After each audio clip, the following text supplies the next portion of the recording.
Let's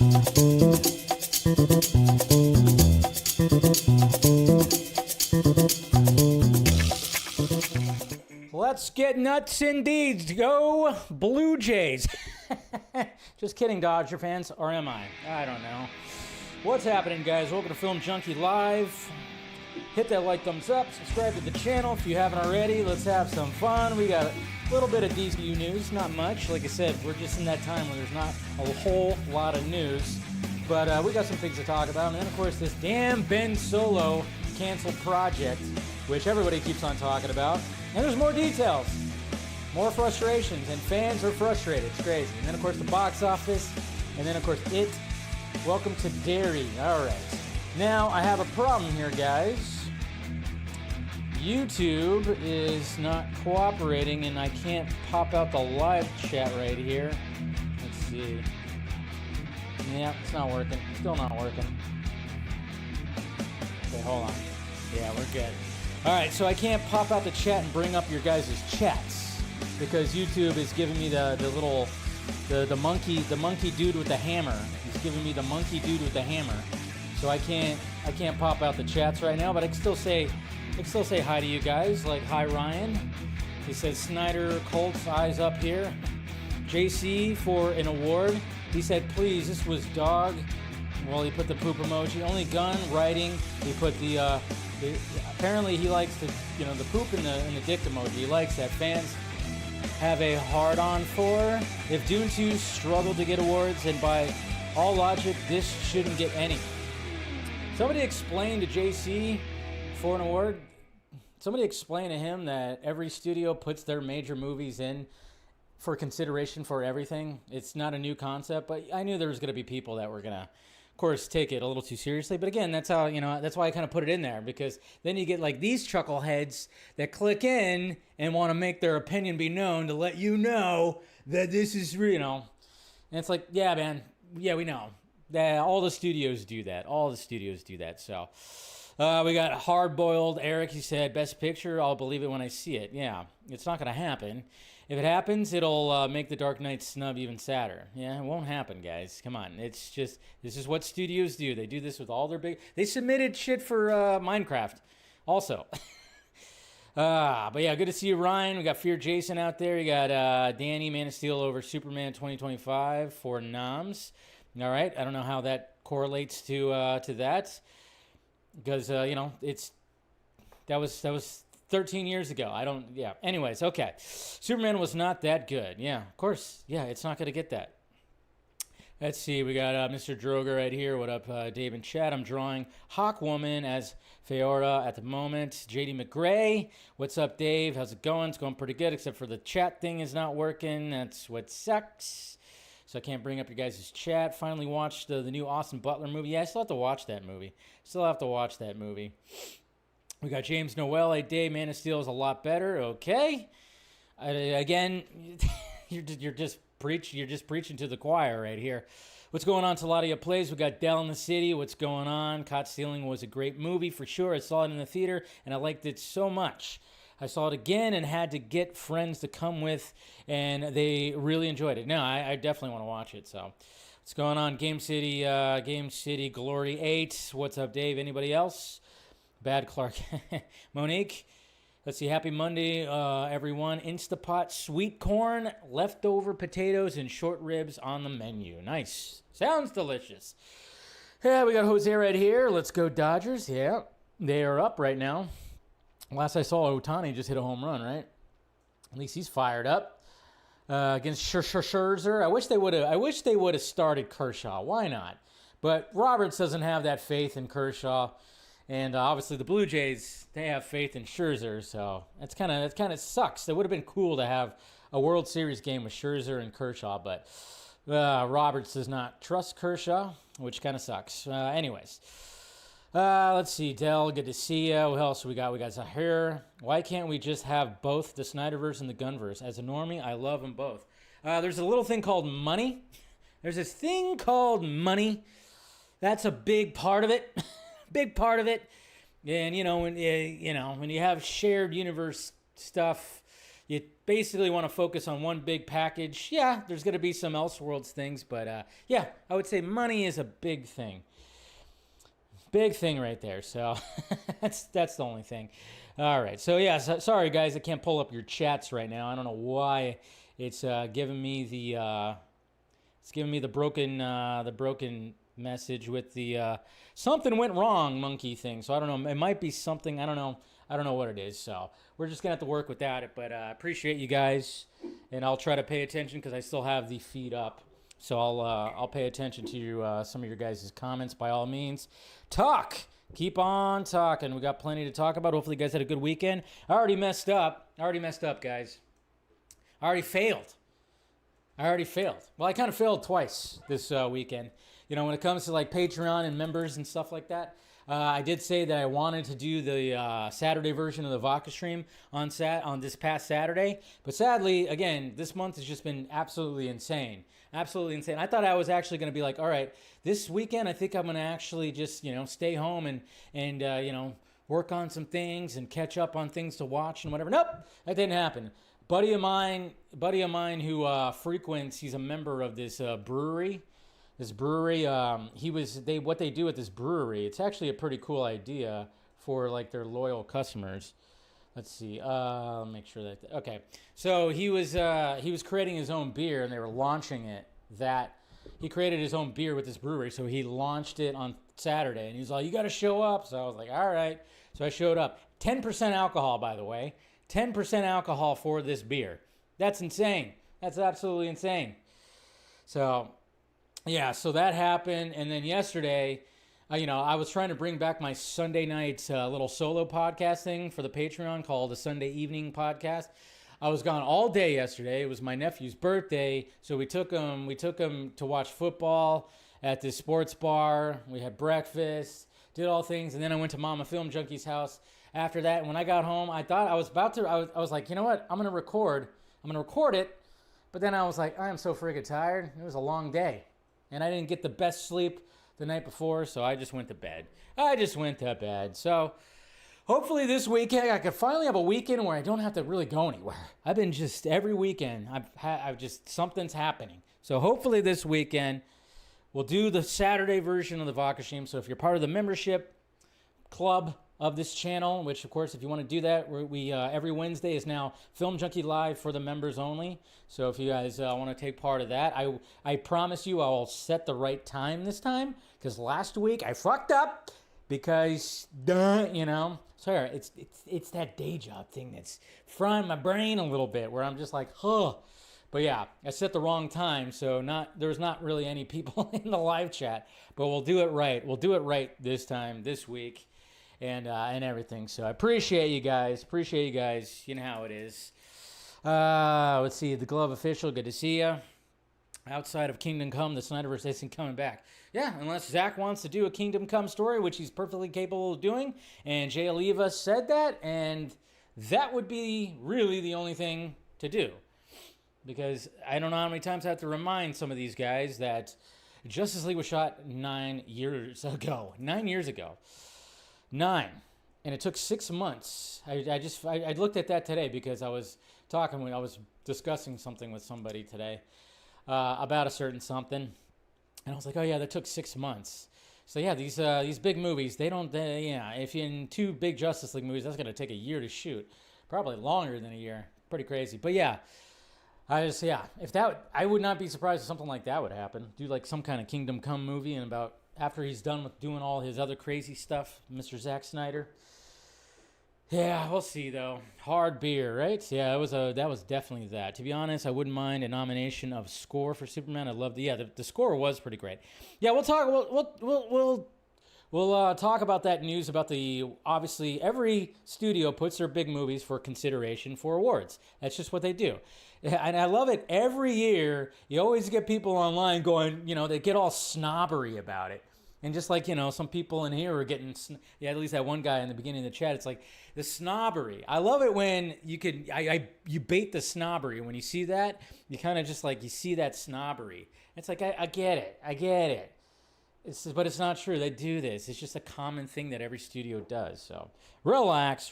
But anyways, so a fun weekend. hopefully you guys had a good weekend. And yes, I'm going to try to be full-on consistent this week. Let's see. Did I ask that up already? I totally did. There we go. All right. Let's go ahead and get started with some tweets. Let's see what happened in the past few days when it comes to tweets. When it comes to tweets right here. And the actors from the Snyderverse are older. Ben would be in his 50s. No, he'd be almost in his 60s.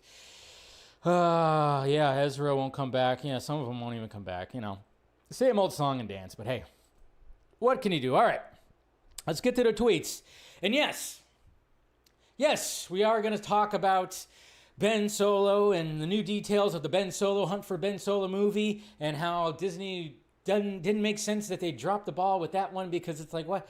I mean, coming off of Rise of Jedi, and I get it that you want to step away from the Skywalker saga, but at the same time, it's like, yeah, but if there's a good idea and you got good people involved, then you literally have the studio that is greenlighting it. And then you have something like this, where a filmmaker, a renowned filmmaker, wants to make a Star Wars pitch, and you turn him down too? David Fincher reportedly pitched a Star Wars film set after the rise of Skywalker. He wanted Final Cut. Lucasfilm said no. So this time it was Lucasfilm. This time it was Lucasfilm, which is, totally makes sense. They said no because they don't want to give anybody. Kathleen Kennedy doesn't want to give David Fincher. Why would they give David Fincher Final Cut? Why would they do that? Huh? What has David Fincher done anything to warrant that request of Final Cut? I think he's done a lot. To be honest, I think he's done much. But that's it. Just that demand of Final Cut. That's all he wanted. And they said no. But this time it was Lucasfilm. It wasn't Disney. So, I don't know. I'm just kind of going, a David Fincher Star Wars movie? That's pretty intriguing to me. Big time. It would have been sweet. Zack Snyder. That's right, Zack Snyder.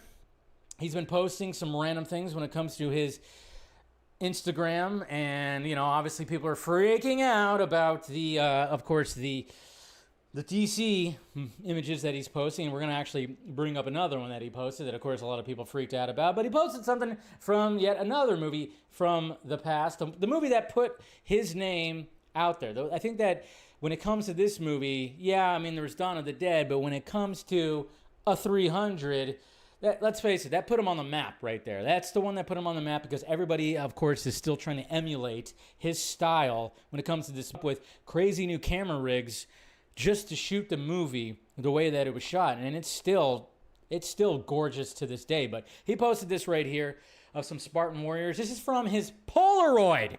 That's right. A Polaroid. Even he makes Polaroids look freaking excellent. You can see a little bit of the border and everything right here. And it's just, oh, come on. I don't know how sometimes some people just know how to make pictures look really good. I try to do stuff like that. Every now and again, maybe I could take a cool little picture. But most of the time I'm going, I don't know how to take pictures like that. But yeah, that was from his Polaroid. And of course, 300 was awesome. The sequel was not really. Not too much. But hey, what could you do? All right. How's everything going? Is everything good still? Are we going all right? Yeah, let's see. Restore franchise. Okay. We're good. Okay, just making sure everything's good. Let's see what else we have. Okay, we got this right here. Okay, you want to see your childhood? Anybody who who watched a certain movie, a certain baseball movie for their childhood and loves it dearly. It's one of those movies that I most definitely watch in every 4th of July weekend. No matter what, it is appointment viewing to watch this movie. But it's a summer movie. I could watch it any time of the year, of course. And that movie is The Sandlot, okay? Now I'm about to show you this little mashup right here. And of course we have Patrick Reina, who played Ham, the catcher, he's pretty active on social media. He does pretty funny videos. He'll come across my feed, and he got some pretty funny videos, but he decided to do a little collab, and this is goddamn iconic.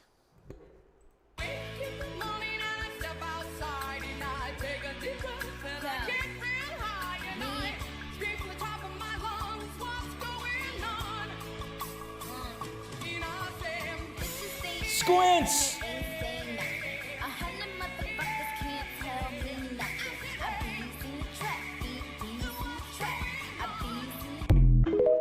Oh, you love to see it. Squints! That's right. I forget the actor's name. I should have looked that up, but yeah, that was Squints. It was the actor that played Squints, which I believe he is actually, I think he runs a dispensary. I'm pretty sure, if I'm not mistaken, that he's like running dispensaries in California, like weed dispensaries. So I think that's what he does now. He like runs like a little empire. I don't know if he runs that or he's worked at one specific one, but I believe he is very much in the marijuana game. So, but that's just, I saw and I went, oh my God, it was just epic. Cause you're like going, oh, okay, he's singing. And then all of a sudden you're like, oh my God, it's fucking Squints from Sandlot as well. Pretty cool. Gotta love that. Killing me, Smalls. Gotta love it. Love all of that. That's my childhood right there, man. That is my childhood. Love that movie. It's one of my all-time favorite freaking movies. One of my all-time freaking favorite movies. All right, we got more of that stuff. And then here is the other. Here is the other image that Zack Snyder posted this over the weekend, which has been seen before, but it's really cool to see it again and then get the caption that Zack puts on. And that caption is, a black and white 4x5 Polaroid I took of Ben during the costume test. First time in the suit. Everything I hoped it would be. And yes, it's gorgeous. Did I do that? Yeah. There's a Batfleck. Looking amazing in that bat costume. The lighting, the black and white, also the Polaroid look. And yeah, that cowl, man. I love that cowl so much. And of course, the big bat. And of course, like, Zack's going to say, like, it was like what he said right there. What did he say? Let's see. What did he say again? He said, like, yeah, of course, Zack's going to say everything I hoped it would be, because he basically, we know that his favorite comic book is The Dark Knight Returns, and he wanted the fat bat. He wanted a big, brooding Batman, short ears, and it all worked. I mean, Jesus Christ. I can only imagine, like, that was like a dream come true. I mean, yeah, sure, like when it came to Man of Steel and all that kind of stuff and all the other costumes, pretty damn awesome. But the bat suit and the fucking, then they have the fat bat with the gray and the black scheme, totally different. Nothing like we've ever seen before when it comes to a bat suit. Man pulled it off, and that looks pretty gorgeous right there. But I just got to remind everybody that, yeah, I totally forgot that the Henry Cavill image that he posted that a while ago, because somebody pulled up a tweet, which I thought it was a couple of years ago, but it was actually like from like 2019 that he posted it on Vero, I think. I don't know. It was kind of interesting, but pretty much all the images, any of these images, I don't know about the 300 image, maybe, but any past images, he's probably already posted on Vero, and it was kind of funny. And then there's a lot of people that say, like, never before seen, or first time seeing, or blah, blah, blah. We're looking at you, Tyrone Magnus. But there's, just a little bit of research, or if if you know Zack and you've been following over there, you know that he's actually posted these images before. And that last Batfleck image was Richard Citrone, but he posted that on Vero. He posted that on Vero when, obviously when the Snyder Cut was about to come out. So, anyways, Snyder's teasing. Gray and black automatically makes it peak. Yep. Looks like it really does look like a statue. It does look like a statue. Let's see. What else we got that we can make? Okay, let's talk about this right here. I say we should talk about this. Comic book movie directors. Who are the top dogs, huh? Who we think the top dogs are? Well, it doesn't really matter because we all have our own individual lists. But if we were going to look at it kind of objectively, I guess you could say, where you could look at box office, you could look at, do people still talk about these movies? You could look at the quality of the movies. There's a lot of factors that you could do to pretty much have almost like, hey, we're almost like an objective list. But for the most part, it's always going to be a subjective list. You're going to have your personal top CBM directors. I'm going to have mine. And, and then, of course, the order can be all rearranged. But this was making the rounds on Twitter, of course. And then that loud side of the fandom, of course. I mean, I saw a tweet from somebody that I used to associate with, somebody who's actually been on the Vox stream a long time ago, who I thought was a stand-up person, and man, they just went all psycho culty type, and it was kind of crazy. And that was when I kind of initially saw this right here. But MCU Film News posted this right here. The greatest CBM directors. And of course we have Nolan, we have Gunn, we have the Russo brothers, and we have Sam Raimi. I can totally back that list up. Totally can. But we should make it top 5. Okay? Obviously with Twitter, and you know, with the dimensions of how they put that GIF out there, it can only fit 4. But normally you're going to do a top 5. So naturally, who am I going to add to that?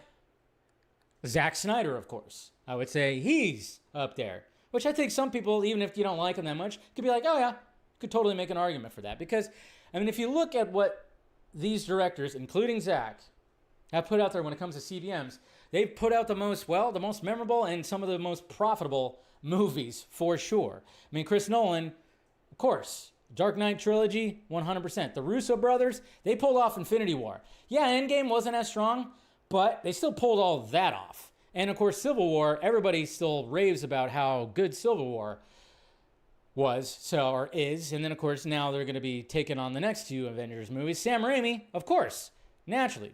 You know, that first Spider-Man, I mean, he paved the way for these others.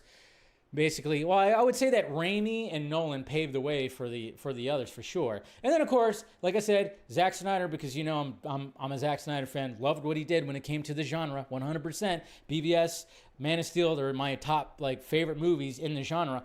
But when I see people go, fucking James Gunn, of course because they hate James Gunn so much. But I'm going again. This man took characters that nobody really knew about, and yes, it did help that the MCU was already flying pretty good because obviously Guardians of the Galaxy wouldn't have been made in the first phase, 100%. But so the fact that the first phase was such a hit, they were able to take some risks. And sometimes, if you're looking at recent MCU movies, sometimes those risks don't pay off. The risk for Guardians of the Galaxy paid off. $2.5 billion trilogy right there. So I'm just saying, yeah, I get it. You don't like Gunn's style. You don't like his humor. You don't like this. But at the same time, he did make a Guardians of the Galaxy trilogy that pulled in quite a lot of money. So, and then, of course, now he's done the Suicide Squad. He's done now Superman. So, I mean, he's going to end up being the king of this genre, depending on how all that turns out, of course. And then, of course, there's other arguments, too, when it comes to other directors. I mean, again, people might say, like, oh, Matt Reeves. But Matt Reeves has really only done one movie. Of course, he's getting that second one. And I would argue totally that he could be on that list as well. James Mangold can be on that list for greatest CBM director because The Wolverine is fantastic. The ending has its issues, but that train sequence is amazing. And then Logan was just all around an amazing movie. So there are others out there that have done that, but I would say Sam Raimi definitely paved the way for the rest. Christopher Nolan, same thing, kind of paved it in a different way. And then the Russos and Gunn, they kind of achieved some impossible feats that no other directors probably would want to even have to be tasked to do what those guys did. And then especially now, I mean, the Russos and Gunn right now are now tasked to do some more things where not a lot of directors want to do it. I mean, the Russos are now trying to do 2 more big, huge Avengers movies, and Gunn is trying to run an entire studio and trying to get the DCU somewhere. That's something a lot of directors wouldn't want to do. The other 2 men, Nolan or Raimi, would not want to do that. Snyder wouldn't want to do either of that either. That's for damn sure. But like I said, everybody has their lists. So I can get behind that list. I would just round it up to a top 5 and add Zack. Add good old Zack Snyder. Burton, yeah. Some people would say Burton. Yeah. I would say people would say Burton. Yeah, but he did 2 movies, right? Yeah, he did 2 movies, just 2 Batman movies. I think that GIF was made to trigger. Oh, yeah, I think it probably was, too.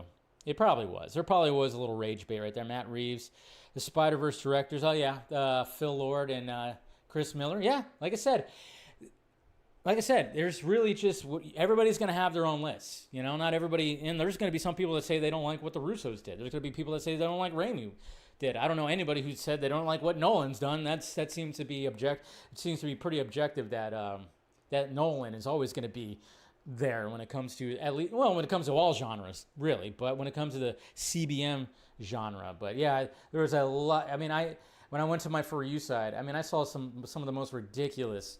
Yeah, I mean, yeah, again, it's like, I thought we were supposed to, take the nicer approach. I mean, literally this person said that if you think that Gunn belongs in this on this list, you're doing drugs and your drugs have affected your brain. It was something like that. And I'm going, Jesus Christ, dude, talk about, just being positive. You learned nothing, absolutely nothing when it came to the movement. That's for damn sure.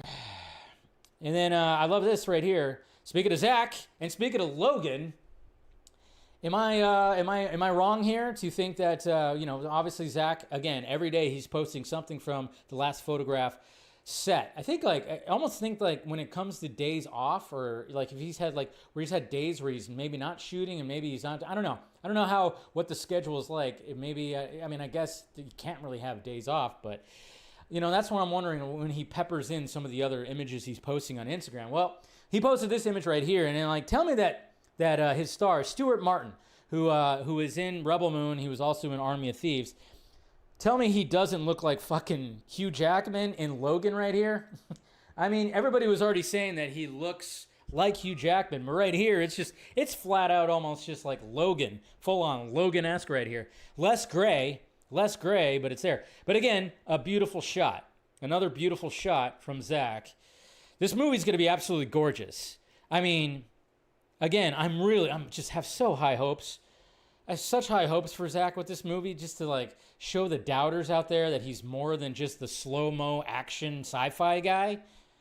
I'm really hoping that we're going to see a lot of that here in this movie. And the fact that it's a low-budget movie, and you're going to have some beautiful cinematography. It would be actually hilarious if the movie gets nominated for best cinematographer and it's Zack because he's holding the camera.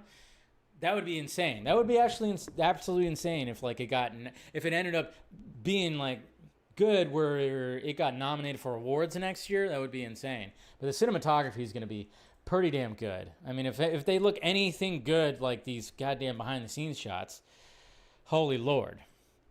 Netflix. Hey, Netflix. You know what? I think, with all the Warner Brothers and Netflix talk, and one of the reasons why people do not want Netflix to purchase Warner Brothers is the fact that they've not really been about the theatrical release. We've heard Teddy Sarandos say stuff like, "Oh no, yeah, it's all about the experience at home and blah blah blah blah blah blah blah this." And when it comes to their movies, they just kind of just launch them on their streaming service, and then that's it. On to the next thing. And there's been a lot of slop that's come out of it. But when you got a movie like Frankenstein, luckily they got put in the movie theaters. And one of the main reasons why they do that is because if you don't have a movie in the movie theaters, you don't get nominated. You have to have a theatrical release. So when it comes to some certain movies where they are confident that it could, and something like Frankenstein 100% could get nominated for award season this year, because not even if it's acting or the movie, full-on movie of itself, but just the technical stuff could get nominated. But I'm hoping for the best. I still haven't seen it, but I've heard nothing but good things about Frankenstein. But Netflix is contemplating a more robust theatrical rollout for David Fincher's Adventures of Cliff Booth, the Brad Pitt-led spinoff Quentin Tarantino's Once Upon a Time in Hollywood. So they're considering doing that too, but then at the same time, are they just doing that because they think that maybe it could get nominated? Is that the only reason why that they do this sometimes? Is the fact that they're like, oh yeah, well, if it's going to get nominated, we have to have that theatrical window to qualify to get nominated. I don't know. It's all very interesting. It's like, what kind of game are you playing here, Netflix? Huh? What kind of game? Let's see. Will the Snyder cult watch the movie, though? Yeah, I don't know. I did have a back and forth with somebody. I think it was not this past weekend, but it was the weekend before. And it was just yeah, I mean, you look at you click on their profile pictures, and all you see is just DC stuff. You don't see any of the other stuff. It's just the way it is, because they don't care. Most of them don't. But anyways, Margot Robbie. Now, I love me some Margot Robbie, 100%, but this is a rumor that's out here. Obviously, we know that American Psycho is being remade by Luca Guadagnino. I always say his name wrong, but you know Luca. Luca, yeah. We know the director Luca. And he's planning on doing an American Psycho remake. But of course, naturally, you know, in 2025, sometimes they start going like, oh, maybe you should change the gender of Patrick Bateman. So I guess it would be Patricia Bateman. I don't know. It's kind of funny because when it comes to American Psycho, there was a sequel with Mila Kunis, which was, I forgot who. It was really terrible. I remember watching it. It was bad. It was not good. Was she like related to him? Cousin? Something like that? I don't remember. But so now when it comes to this, there's a rumor out there from, I guess, The Sun, who knows, that Margot Robbie, that's right, Margot Robbie, rumored to play the lead in Luca's gender-swapped American Psycho remake. And of course, naturally, a lot of people go, here we go again. But then I go, here we go again. But I'm going, it's Margot Robbie, though. I mean, Christian Bale was naked a lot in the first movie. See, I think of a more... but it was kind of funny. What I find funny is I'm going, well, wait a minute. Is this based off of this little ad that she did where she... Well, hold on to your pants there, boys and girls. But she did an American Psycho, like the opening, like the morning routine thing, for like a little something right here. Check this out. I did not know this existed. I don't know why. Maybe I did, and I just totally forgot about it. But prepare yourself. There's a naked back. In the shower, I use a deep pore cleanser lotion. Then a fossilized blue-green algae body scrub. I can't remember the last time I washed my hair. It basically cleans itself now. Then I apply a proprietary glycolic and pearl mask, which I leave on for 10 minutes while I prepare the rest of my routine. I always use a small batch placenta-infused facial toner for that third trimester glow without the cravings. Then moisturizer, then an anti-aging eye balm, followed by a final moisturizing protective lotion. There is an idea of Margot Robbie, some kind of abstraction, but there is no real me, only an entity, something illusory. And though I can hide my cold gaze and you can shake my hand and feel flesh gripping yours, and maybe you can even sense our lifestyles are probably comparable, I simply am not there. She's got the eyes. She's got the crazy eyes when she wants it to be. But then it's just for that. I'm here. There they go. That was for Australian Psycho right there. Australian Psycho. But look at that. Jesus Christ. Oh, boy. But I'm like, okay, well, like, I don't know. Like, is that going to happen? Is it not? But at the same time, I just go, if you're going to cast Margot Robbie, she's going to probably knock it out of the park and, you know, do stuff like that. Then I'm just kind of going, well, maybe it's not so bad if they gender swap Patrick Bateman. I don't know. I know there's going to be a bunch of moans and groans if that actually does happen.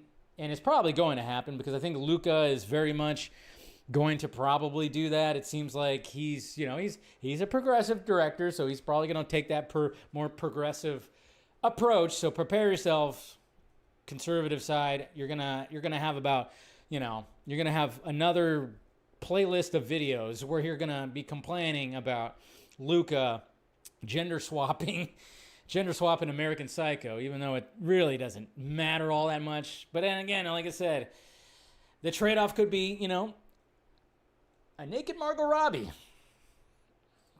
Just saying. Okay. Oh, man. So this was a little disappointing when I saw this, but let me get through the whole thing here because it's not all disappointing, but it was like a little bit disappointing because I went, wow, what are you guys doing? What are we doing here? Why are we cross-pollinating and why are you working with the Schumacher Cut? Okay, now obviously when it comes to the Schumacher cut, a lot of us would like to see the extended the Joel Schumacher, what he wanted to show us when it came to Batman Forever. You know, I will always say that the cut that we did get of Batman Forever, I hold near and dear to my heart, 100%. But the RT Schumacher cut guys posted this video right here.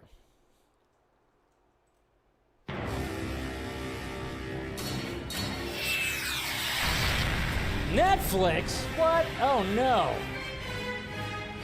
Dun, dun. Turn down the music because it's copyrighted. All right. Well, essentially that's the big thing right there. It's it's edited. It's got all this. Got the music. It's like a trailer. They use some fancy little transitions and whatnot, and yeah, the little jump, little skippy thing. There's him falling.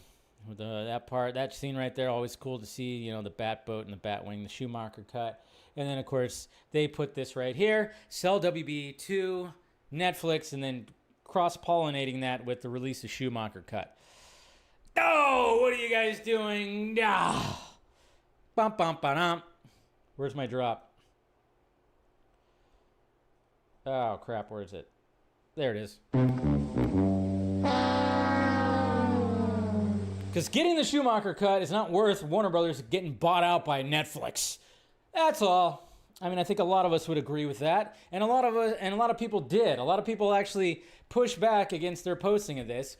And then I will say that, you know, they did respond. Even I quote tweeted, and I was like, oh, geez, the Cell guys convinced the Schumacher guys that selling WB to Netflix is a good idea, and they responded saying like, no, we don't actually think that, because we want to an official release. We would like it to actually be in theaters. We would like to have a physical copy, and of course, naturally, one of the reasons why people are pushing back against Netflix owning Warner Brothers is the fact of, you know, owning the IPs and the physical media and everything. So they kind of did it because obviously it's these one guys, I think it's Lethal of Geeks, if I'm saying their name right. They made this video. One of the guys made the video, and I'm just kind of going like, yeah, okay, that's cool. It's understandable that they did it because they made the video and or whatever the hell. But then I brought up the fact that those guys only started giving a shit about the Schumacher cut about 10 minutes ago. If you actually were to go to their Twitter and do a search for the hashtag and how many times they've actually utilized that hashtag, you're only going to see a very limited amount. They started using it back in April, as far as I can tell, because they didn't give a shit about the Schumacher cut before this, but now they're going to utilize that to, of course, fuel their silly campaign that they've been doing for, what, 3 years now? 3 years? You know, and that's the reason why they want Warner Brothers to go to Netflix. You know, who cares about all the other stuff as long as get my superhero movies, my cape shit. Yeah, let's have the whole studio just get bought out by a streaming service. Cool. Yeah, that's it. But, you know, I will say, like I said, they are, you know, the Schumacher guys, you know, good on them. I don't know how many of them are there who runs this Twitter. But they did like say like, oh no, we don't actually think that, you know, it's a good idea. But, you know, they made it for us. So we're just being nice. And I'm like, all right, I get that. You're just being nice, perfectly okay. But like I said, just be wary of some of those people though, because they do not give a shit about what you're doing. They only give a shit about what they are doing. And they kind of just all of a sudden, not too long ago, they started going, oh yeah, let's add this hashtag to it and that one. I remember even seeing some of these guys with all the Batgirl talk. They started going like, yeah, they should release the Batgirl movie. I'm like, you guys gave no fucks towards the Batgirl movie because it was a DCEU that you guys didn't know. Now all of a sudden you are? I mean, the hypocrites it's just like, it's crazy how hypocritical these guys are. Just be careful out there with those campaigns. And, you know, like I said, when it comes to campaigns, do whatever you want. I'm not saying you don't have to. Do whatever campaigns you want to do. I don't care. I got over the whole campaigns. Every now and again, I'll do the hashtag release the Schumacher cut, but I don't take part of the campaigns. You know, I'll do hashtag release the Ayer cut, but I don't take part in the campaigns. I just don't do the campaign thing anymore. I just don't, because it's just, to me, it just, I don't know. I just don't do that. I just don't. But I'm like, go ahead. If you want to do it, by all means, nothing wrong with that. I'm just going to choose not to do it. Batman 89, Batman Returns are better. Okay, you guys are still talking about that? Yeah. 80% of Netflix original content is terrible, yeah? Netflix is just a hype train. Yeah, why do people want streaming service on WB? Yeah, they only want it because they think they're going to get their Zack Snyder movies. That's what it is. That's all, that's it, you know? That's all they want. They don't want that. They don't care about the other implications because they're in their own little echo chambers. They're in their own little bubbles. That's the sad fact of the matter. And that's why when I saw that, I was pretty disappointed because I saw who made that thing. And then I know those guys. One of those guys threatened Slav Talks, Slav Movie Talks or whatever. Slav, remember Slav? He was on the Vox stream not too long ago. He's actually doing his show right now. But I always forget what his actual full name is. Yeah, he's on right now. Slav, but one of the guys like threatened to like, I don't know, do something. It was crazy. Like those guys are, they're not pleasant. They're not pleasant. They try to act like they are, but they're really not. It's pretty weird. Like when I told somebody that, I mean, they literally used the C word in describing them. I told somebody about that today. Pretty funny. All right. Now let's get into the stuff here, huh? What's the score of the Dodger game, huh? I gotta look. How's it looking? Let's do a brief moment here and check out the score of the Dodger game. Dodgers and Blue Jays, the World Series game. Oh shit! The fucking Blue Jays. The Blue Jays are winning 4-2, top of the fifth. Uh-oh, ruh-roh. This is in L.A. too, man. I can't even imagine what the traffic is like over there right now. Probably pretty damn insane. Anyways, 4-2, crazy. Theater movies.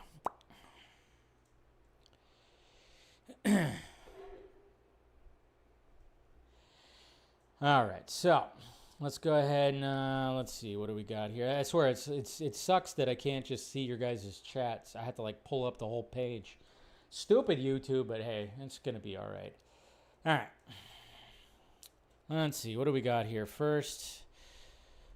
All right, well, I got that. I think that's cool. Did you guys see this?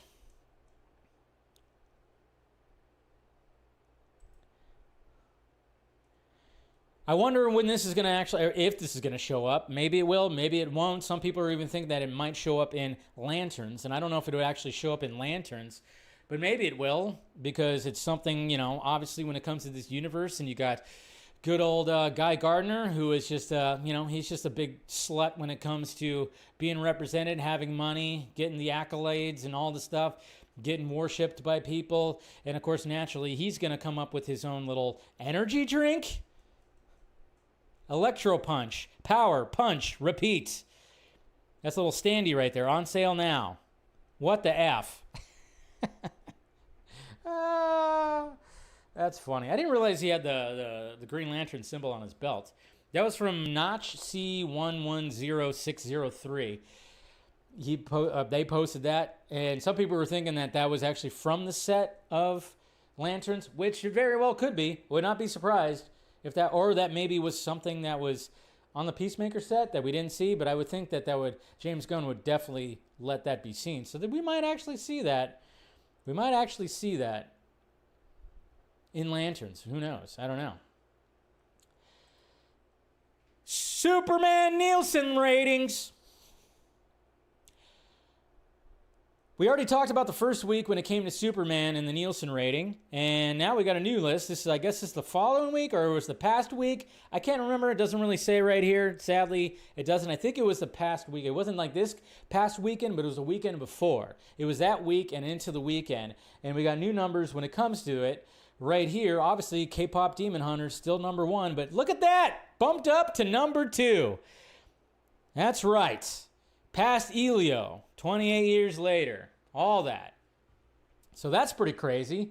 Some people, again, keep on saying that it keeps on doing worse and worse and worse, but now, according to Nielsen, it is now number 2. Remember, the week that it came out, which was the week of the 15th, September, was it September 15th, when it started coming out on digital? It was number 4, now it's number 2.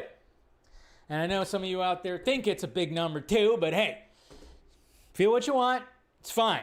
It's number 2 on Nielsen, number 2 in your brain, that's fine. That's fine. And what else we got? All right, we got that, and then we got that. Oh yeah, this right here too. Somebody stole the Superman costume. What? No, they did not. But it almost seems like this would be the aftermath of somebody stealing something that is on display, which, what were those guys who just robbed those jewels from the Louvre? Are they anywhere around? Were they anywhere around Warner Brothers last week? Because we have a missing Superman costume. Superman costume currently being used by production. So you say. But then I kind of wonder, this is kind of interesting right here, because at first I went, wait a minute. They're not shooting Man of Tomorrow until next year, probably spring of next year. There's still a few months before they start rolling film on Man of Tomorrow. So why would they already be using the Superman costume? There's a rumor. Ding, ding, ding, ding. There is a rumor from Daniel RPK. Yes, a scooping rumor. But when you think about this kind of makes sense, because what he claims is Supergirl is having 2 weeks of reshoots and probably some additional photography. And he's claiming that they are, in fact, going to be shooting scenes with David Cornsweet and Mealy Alcock. Superman costume not on display. Reshoots happening. Kind of interesting. And I'm just like, all right, that's perfectly fine. I like that. So that's the rumor out there, folks, is that Supergirl is getting those reshoots and additional photography for about 2 weeks, which everything will be close set because we know they didn't shoot anything that was like outside or anything. So we're not going to see any of that, which we didn't see much when it came to Supergirl, but yeah. And obviously, we're going to have them interact just a little bit more, right? And I'm sure things that happen in Supergirl are going to slightly set up things that are going to be happening in Man of Tomorrow, because I'm pretty sure Kara is going to be in Man of Tomorrow. I think we can all agree with that, right? We can all agree with that. Let's see, I hope, yeah. Okay, that's fine. And even comes with baby. Oh yeah, you see that? Yeah, I saw that right there. I haven't showed you guys that whole part, but I mean, I guess I might as well show it now. Because James Gunn, let's see what Jimmy Gunn's, what he's been posting. Obviously doing a lot of celebrating, but what the fuck? Where's it at? Did he not? Oh, he didn't post it on here. Blah, that's embarrassing. I forgot he didn't post it on Twitter. Oh, totally forgot he didn't post this shit on Twitter, so he posted on like Instagram and Threads and everything. What are on the storyboards that James Gunn posted right here? Holy crap, it's quite a stack. There's the stack. Storyboard sequence number 3. So this is just one specific sequence, and it's so funny too, because I'm going, why is there a blue thing right here? What's going on with this blue? So we got all this, white storyboards, and then there's like a blue little part right here, and I'm just kind of going, what is happening right there? Very interesting there, Jimmy Guns. What's happening? I don't know. Storyboards are good. I love it when directors do their own storyboards. Naturally, of course, when it comes to the whole discourse, when it comes to crazy Snyder fans and crazy Gunn fans, they just go back and forth saying the most ridiculous shit about one another's favorite director. And what did you see when this got posted? He wants to be Zack Snyder so badly. No, he does not. It's just, and I forget that in these guys' worlds, Zack Snyder just created everything. Like, there's never been a director that's done his own storyboards prior to Zack Snyder. There's never been a director that's done this and done that, and it's so the delusion is kind of crazy. But you know how it is. The discourse happens and whatnot, and it's like, but that's of course, there's been many directors that do all that, and I like that James Gunn does the very same thing too. I love the fact too that James Gunn's actually like. Zack is actually he's a pretty good sketcher. Like, his sketches look really good. James Gunn doesn't. But yet he still does storyboards. They look like ass. Have you seen some of them? They don't look that good. But he doesn't care because he's got to put what he's visualizing on paper. That's what you got to do.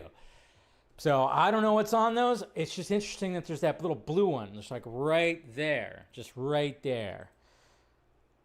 It's got that blue one. All right, so there's the storyboard parts. Yeah, and it says Man of Tomorrow and the Batman 2 are officially slated to hit IMAX theaters in 2027, so we're still good on that. Oscar nominations for Superman.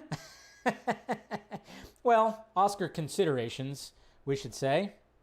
And yes, guys, I know a lot of people were like, what the hell, are you kidding me? They're really going to do this? Yes, they are, because every studio does this with their big movies in hopes that they get something. Yes, for your consideration, they did Best Picture. Yes, for your consideration. And I'm sure this pissed off those people that have Jimmy Gunn's derangement syndrome. Best Director, James Gunn. Best Adapted Screenplay, James Gunn. Best Actor, David Corenswet. Of course, supporting, when it comes to Isabella Merced and Rachel Brosnahan. Best Supporting, Nicholas Hoult, Eddie Gathegi, Anthony Carrigan, Nathan Fillion. Best Casting. Now, casting, possibly, who knows? Best Cinematography, probably not going to happen. Now, when it comes to the technical stuff, yes, 100%. This is where there might be something. There might be something when it comes to design, production design, visual effects, something right there. But naturally, that's the way it is. Yes. That is just what every studio does. They're not thinking that they're going to get James Gunn nominated as Best Director or David Corenswet is going to get nominated for Best Actor. They don't even think that it's going to get nominated for Best Picture. They just do that. They did it for Wonder Woman 84. They did it for I think they did it for Zack's movies too. They did it for Black Adam maybe. I don't know. They just do that shit. They just do that. Okay? It's not a triggering thing, guys. It's a common thing. It's all good. I think it'll get something. It might get something, or it might get completely snubbed. Who knows? Those undies needs, yeah, exactly. Best underwear. They need to have a category for best chonies in a movie. You would win that. They would definitely win that. It's kind of funny because the Razzies come out, right? During the same time. Do you think it's going to get any Razzie Awards? That's going to be interesting. It's going to get some Razzie Awards because I believe Batman vs. Superman got Razzie Awards.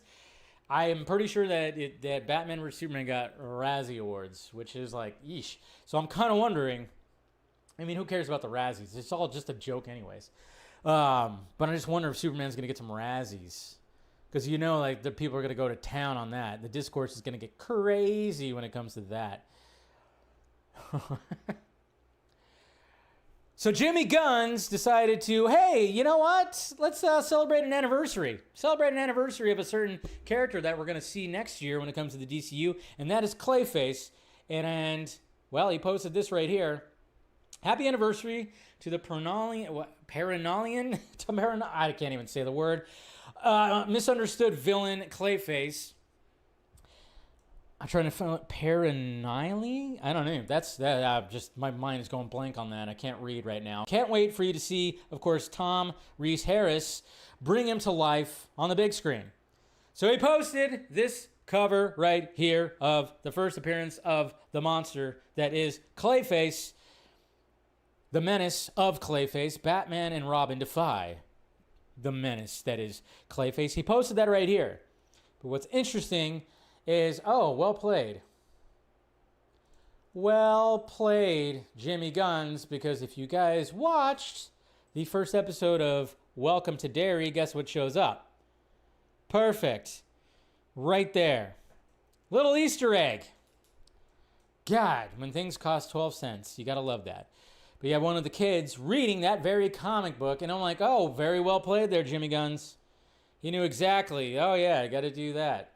There's even like a Flash comic book in there too that, of course, probably Muschietti was like, yeah, put a Flash comic book in there too. So they also have that. But yeah, it was a cool little like, oh, okay, a little Easter egg. I like it. I dig it. I totally dig that.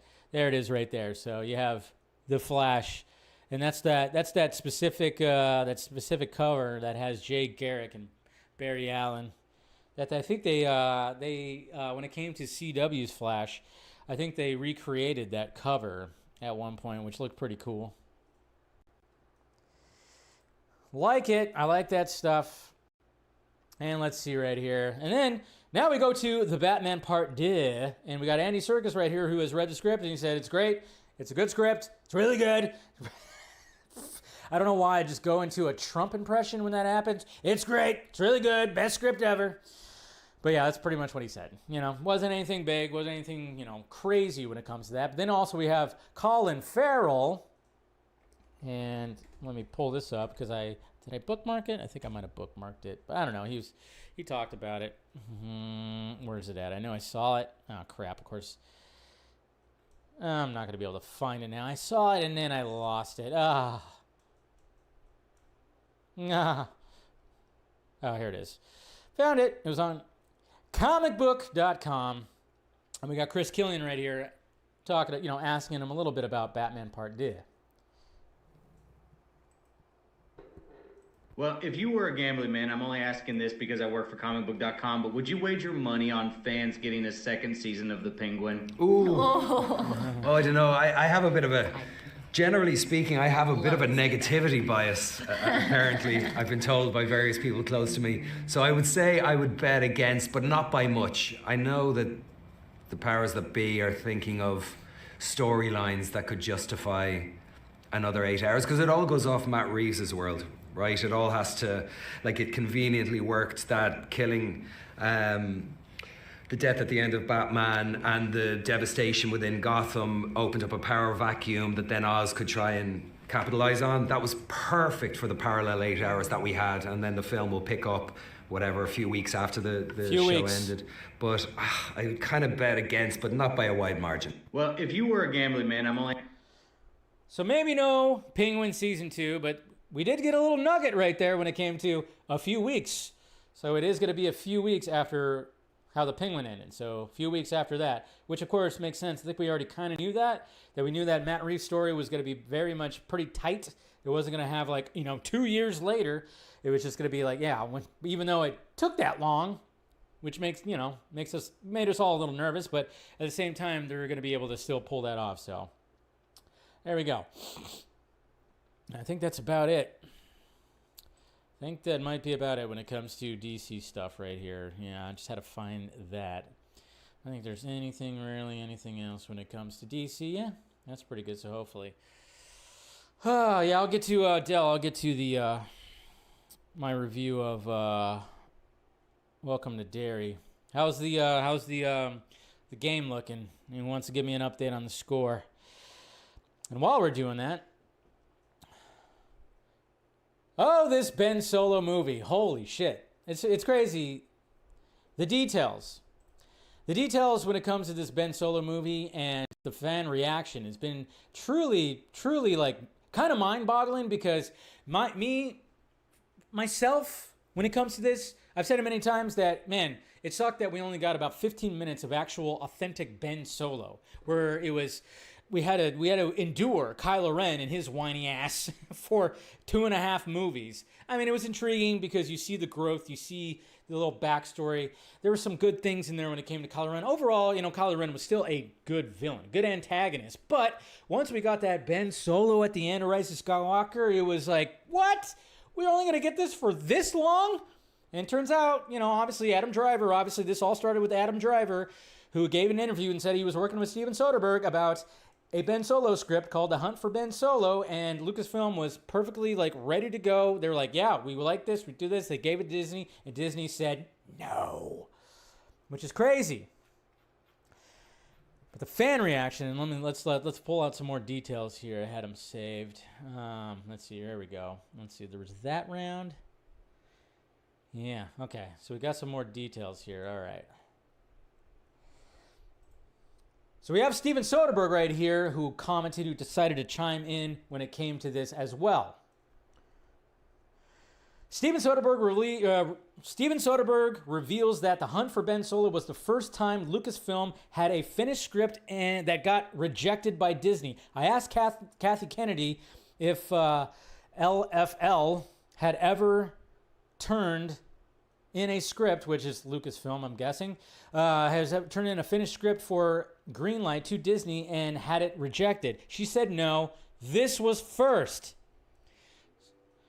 So good on Soderbergh for having the first Star Wars script to be rejected after Lucasfilm greenlit it. Congratulations on that one. That's pretty crazy. Ah, you freaking stupid page. Sorry, my page like refreshed itself because I had the other one ready to go. Where's the other part? All right. So now we got some more details when it comes to the playlist.net.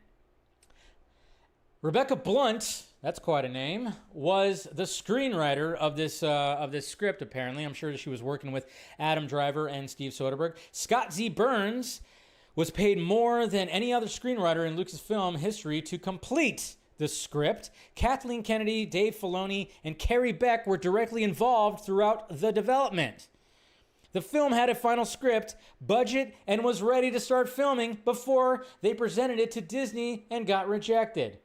So they had a screenwriter, they had somebody who finished the script, they had Kathleen Kennedy and Dave Filoni also working with the development of the script. They had everything ready to go. This was so crazy about this. But man, Disney really stuck to their guns, and now you got some fucking fans that are just going buck wild. Have you seen the reaction? Have you seen the reaction? They were quick. They learned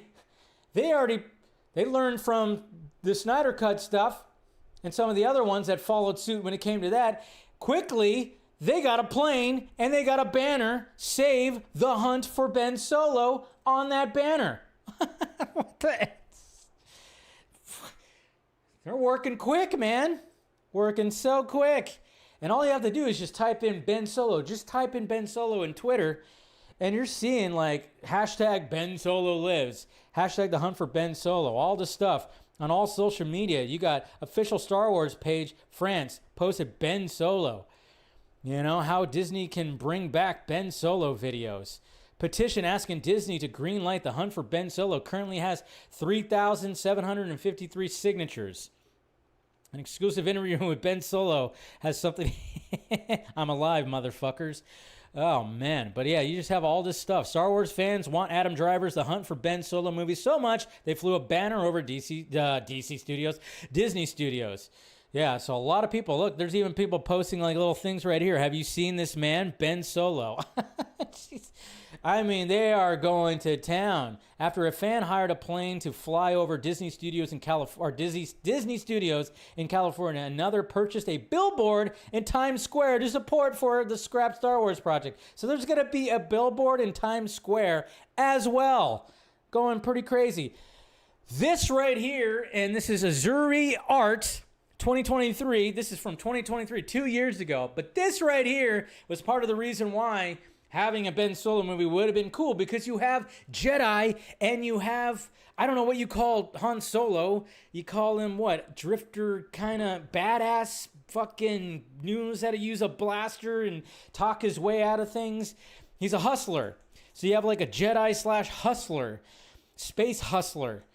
So he got a blaster in his little side holster, and he's also got a fucking lightsaber attached to his belt. It would have been a nice little combination, to be honest, and I really like this art, so good on Azuri right here. But I think just like having the combination of Skywalker and Solo was probably an idea. They probably should have really went through that. I just kind of wish that Last Jedi made him good at the end of that movie, and then we had a whole movie for the conclusion to be Ben Solo. That would have been kind of cool.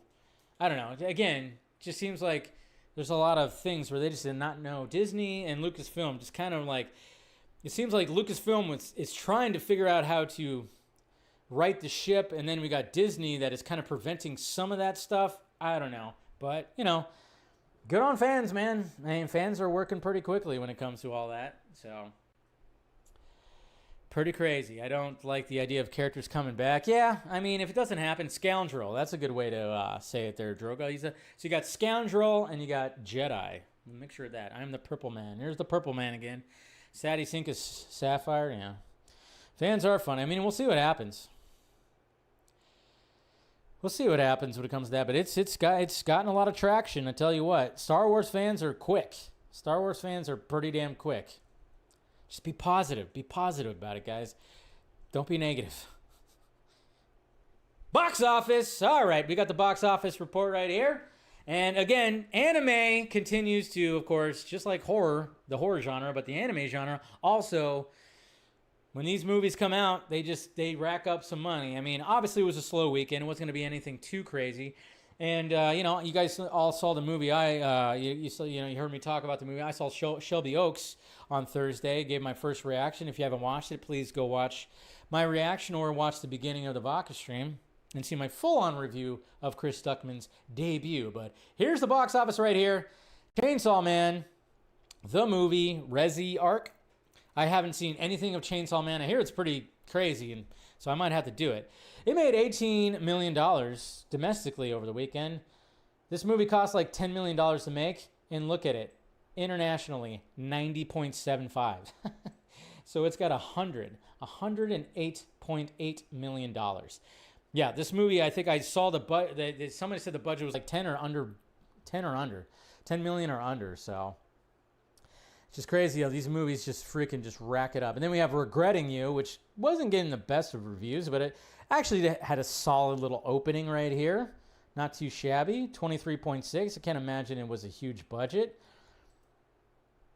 And then The Black Phone 2, and its second weekend. What was the drop? The drop was only 52.8. Not too bad.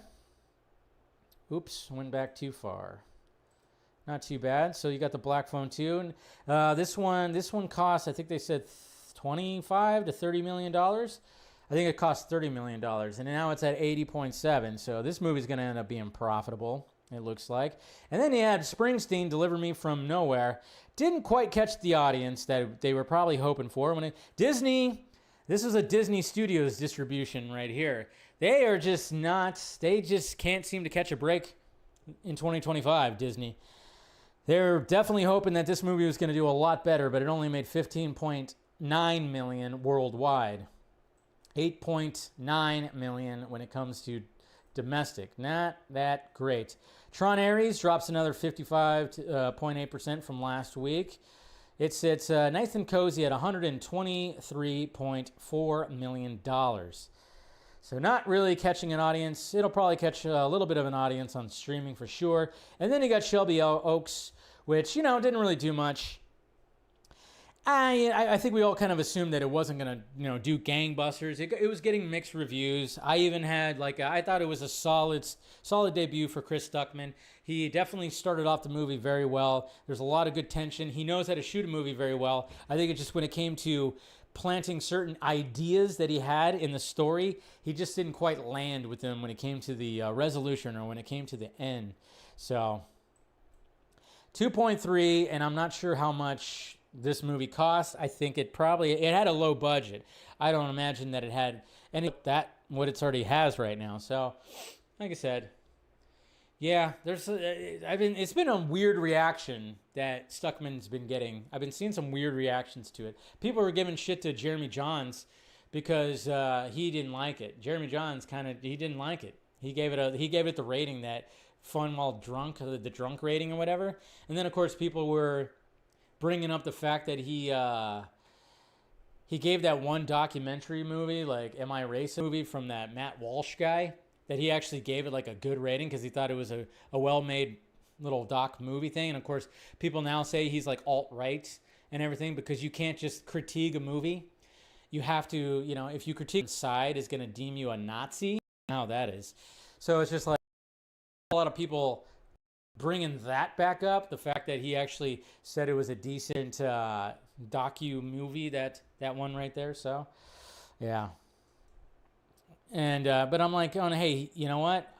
He's not alt-right, he's not this, he's not that. Come on, let's relax a little bit here, folks.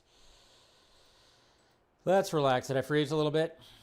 Yeah, blame YouTube. It's all them. I can't even pull up the. I wonder if is that even working in still? Is that thing working? Probably not.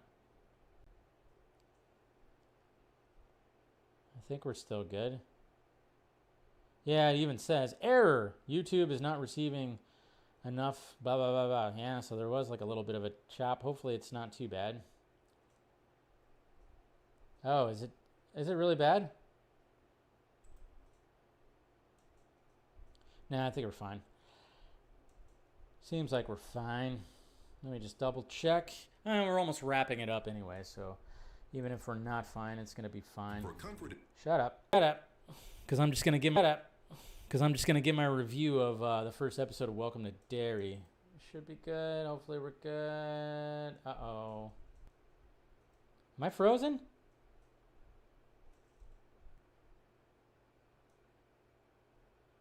The image is frozen? What the hell? You gotta be kidding me. Oh man, it's frozen on this. Oh, it's frozen on this side. Shit. Why is it doing that? That's so weird. I look like I'm really enjoying myself. Well, that's ridiculous. Why did it freeze right here? Don't do that. What are you doing? Yeah, I don't know how to. Yeah, looks like well, hold on. So I did that. Go back. No. The whole thing just kind of froze.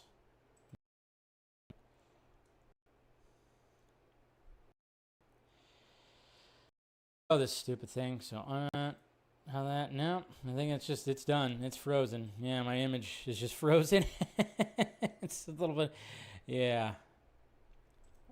I think the camera stuff just completely froze up.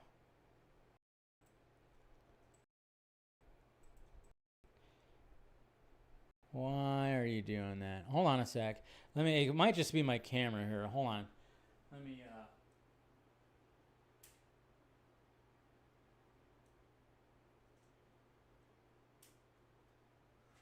Nope, that's not going to do it. Shit.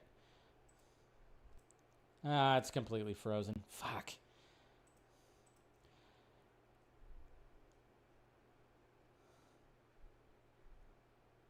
Yeah, it seems like my image right here is just completely frozen. Am I even still live? Uh-oh. I'm still live. This usually never happens. It usually never happens on the Monday show. What the F? Yeah, but I'm looking like I'm really enjoying what I'm talking about. Isn't that great? So is that happening? Does that take it away? No. That doesn't even do that? I don't even know what the hell's going on. Let's see. Because I turned off that and it didn't do anything. Yeah, oh yeah, it did. It took it away. All right, well.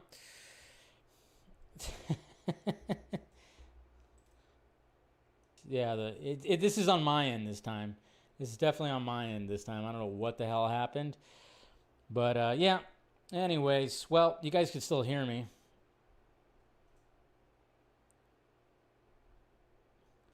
You guys can still hear me at least, right?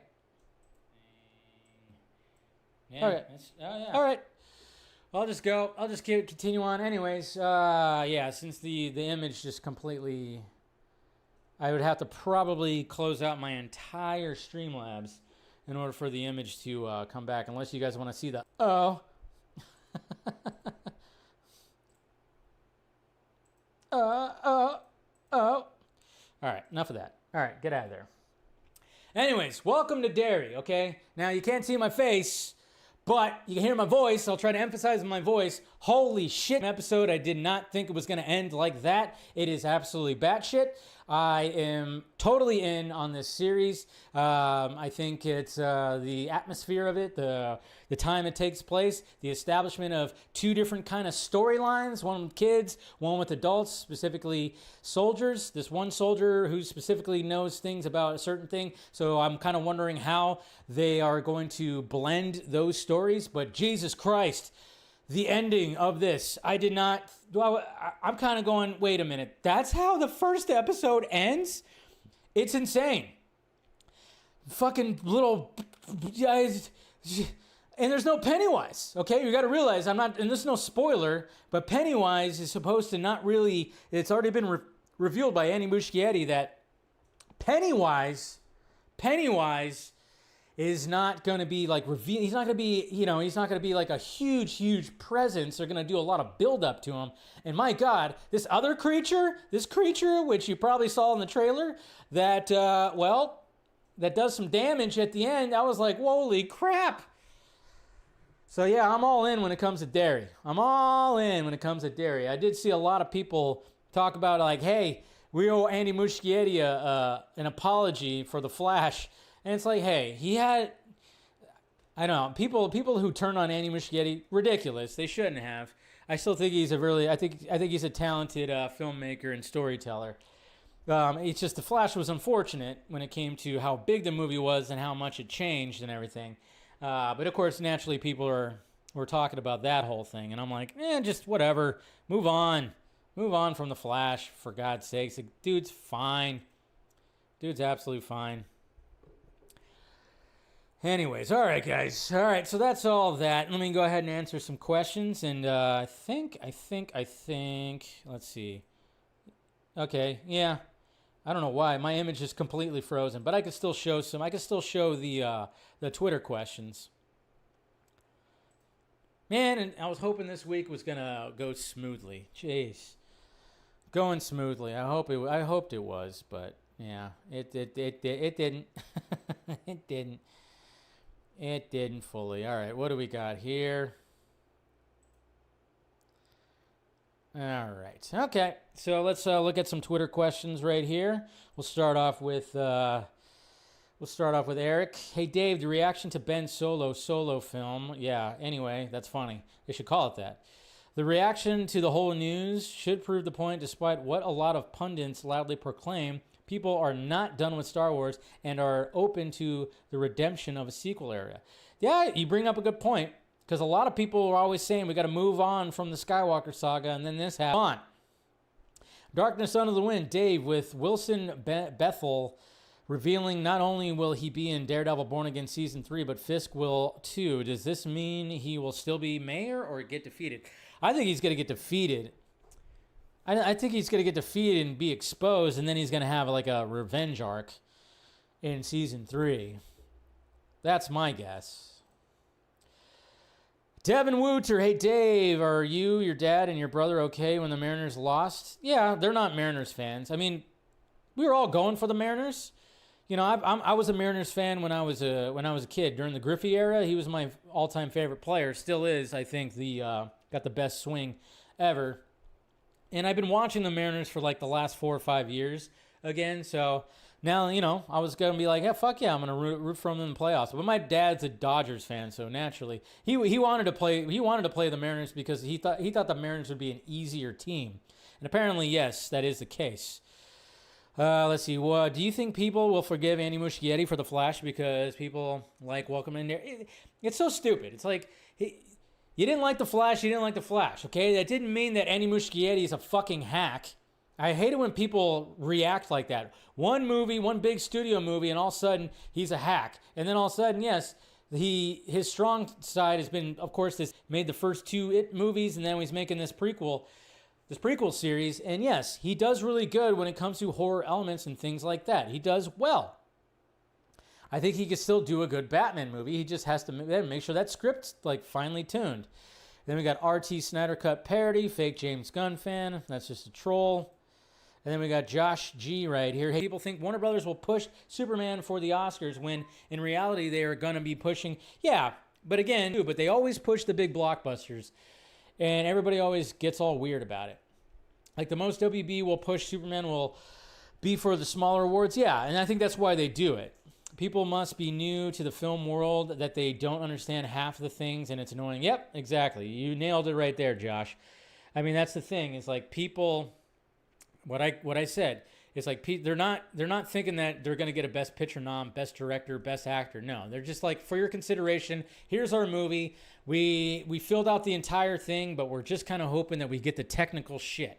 You know, this VFX, the score, the sound editing, they want to get all that. But yeah, Sinners will most likely get a Best Picture nom. The One Battle After Another will probably get a Best Picture nom. Those ones will get the noms right there. So, anyways, yeah. He said Pennywise would take a certain form, so we don't have to pay. Oh, is that what it is? So in actuality, like a lot of this, because the thing about Welcome to Derry, I mean, there was another thing too. They have to come up with like, you know, cool little ways that these kids get freaking haunted by Pennywise, I guess. And there was like another little way too that I thought was really cool. I thought was really cool as well. Can't believe my freaking image froze like that. But anyways, guys, that's it. That's it, guys. Thank you, of course, for spending some time with me. Sorry that my picture froze at the end, of course. But you guys are awesome. Hit that like, thumbs up. Like I said, members only Film Junkee Live on Wednesday at the same time. And then, of course, DC Fandom. I still need to update my banner, which I will do.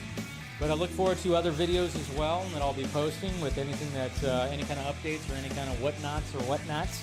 So, yeah, so we'll do that. And then DC Fanimated. And then, of course, have a good Tuesday, I guess. Have a decent Tuesday. We'll see what happens with this game. I haven't seen the score. Hopefully the score, let's see what the score is. But I'm just having fun. All right, guys. Love ya. Talk to you later.